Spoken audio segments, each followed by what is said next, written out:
La France touchée par le terrorisme à nouveau, presque 2 semaines jour pour jour après l'attentat de Conflans-Sainte-Honorine. On vient d'apprendre que du côté d'Avignon, un homme aurait été abattu par la police. Il était armé et aurait tenté de s'attaquer à des passants. Plus tôt ce matin, c'est à Nice que le théâtre a été dramatique. Nice touchée par un attentat, donc terroriste, une attaque au couteau ce matin vers 9h dans l'église Notre-Dame. Kelly Vergin, vous êtes sur place pour RMC. Le bilan pour l'instant fait état de 3 morts. Oui, dans un premier temps, l'assaillant s'en est pris à une femme. Elle a été retrouvée égorgée dans l'église Notre-Dame. Un homme, le gardien des lieux, a lui aussi subi le même sort. La troisième victime, une femme, a reçu plusieurs coups de couteau. Elle est parvenue à s'enfuir du monument et à se réfugier dans un bar, mais elle est décédée peu de temps après, selon des sources policières. Il faut le dire, cette attaque s'est déroulée en plein cœur du centre-ville, dans un quartier très vivant, très commerçant, où dès le matin, il y a déjà beaucoup de passages.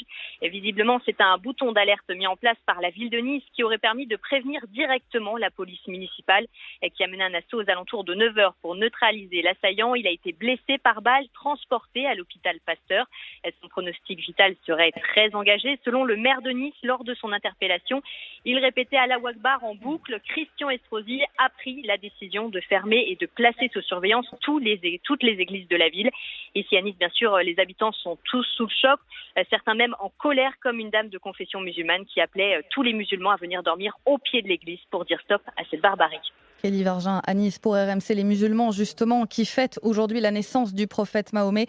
Le CFCM, le Conseil français du culte musulman, a immédiatement condamné l'attentat. Il appelle les fidèles de France à ne pas célébrer la fête du Mouloud en signe de deuil et de solidarité pour les victimes et leurs familles. De son côté, l'Église catholique, par la voix des évêques de France, s'est dit très émue, a qualifié d'acte innommable l'attaque au couteau de ce matin à Nice et souhaite que les chrétiens ne deviennent pas une cible à abattre. Le ministre de l'Intérieur et le président de la République sont en route pour Nice. Ils devraient arriver dans quelques instants dans la ville. L'agenda gouvernemental forcément totalement bouleversé aujourd'hui, puisqu'au moment de cet attentat, le Premier ministre Jean Castex était devant les députés, un discours devant l'Assemblée nationale pour présenter les détails du reconfinement de 4 semaines qu'a annoncé hier soir Emmanuel Macron pour freiner la progression de l'épidémie dans le pays.